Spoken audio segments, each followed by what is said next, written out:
Isang pinagpalang araw sa ating lahat. Welcome to the 365 Daily Devotion. At ngayon ay dadako tayo sa ating panibagong topic ng ating devotion. At ngayon ay June 14, 2025. At ito, ipagpapatuloy lang ng ating series all about seminary edition na papanoorin lang natin is para na rin tayong umattend sa isang seminar na ang usapan ay salita ng Diyos.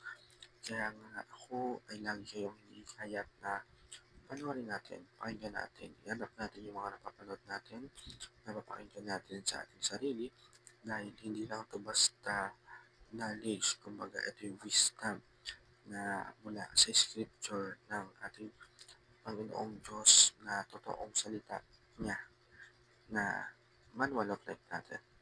So, basahin natin yung Psalm chapter 89 verse 14. Righteousness and justice are foundation of your throne. Love and faithfulness go before you. So, ang ating Panginoon is napaka-righteous niya. Siya ang King of all King dahil siya ang nagsasabi sa atin kung ano yung tama. Kung wala siya, siguro isipin nyo, kung wala siya, baka wala rin tayo. Siya ang creator, lahat ng creation dito sa mundong ito. Kung wala yung salita niya, makikita niya, nagpapatay yung mga tao. Baka walang knowledge ng tao, baka puro kasalanan. Pero dahil sa salita niya, dahil sa kanya, ang mga tao ay may mabuti, gumagawa ng tama. Hindi tayo niligtas tayo lang ng Panginoon dahil sa kanyang mga blessing and naging faithful natin sa kanya. So, basahin natin yung ating konsepto ng justice. Justice, also known as God's righteousness, is his perfect moral character expresses in action. It means that God always does not what is right, fair, and consistent. With his holy nature, he upholds moral order, punishes evil, and rewards obedience. God's justice assures us that no wrong escapes his sight and that he will bring all things into account. In Jesus, God, justice, and mercy, he paid for sin so we could be forgiven without compromising divine righteousness. Justice is not just what God does, it's who He is. So, wala pang Panginoon, wala siyang kinikilingan. Kumbaga, kung may kasalanan ka, dapat ka lang parusahan, pero the way na matututo ka.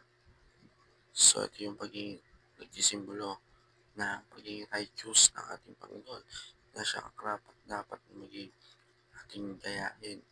So, yung ating Panginoon is laging tama, laging patas, and kailangan consistent siya doon sa mga nature na nakita natin sa Kanya. Siya ang Panginoon, napaka-perfect niya. So, sabi nga sa ating katuruan, God justice prevails over injustice. So, sa mundo ito, marami tayong natutuklasan, nalalaman, napapanood sa balita, di ba maraming injustice, walang katarungan. Minsan, kawawa kapag mahirap ka. Pero pag mayaman ka, hindi ka makukulong. Lagi kang ligtas sa kasalanan na ginawa mo. Pero ang Panginoon, wala yan. Kahit ikaw pang pinakamayaman sa buong mundo, basta nagkasala ka, dapat ka lang bigyan ng leksyon. Kumbaga, leksyon is a lesson. Hindi yung palakas boy mo, dapat parusahan. Hindi ganun. Kaya nga mapanish natin yung mga wicked.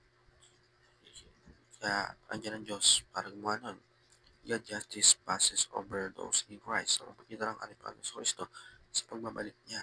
Kaya nga kailangan speak up, even kailangan i-requires yung ating pag-sacrifice.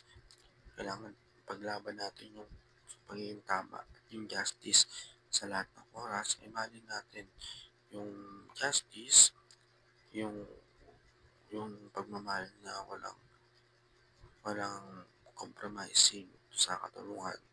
So, alam po, para sa araw to, naway meron tayo natunan sa ating panonood sa ating devotion ngayon. Yun lang po, and God bless to all.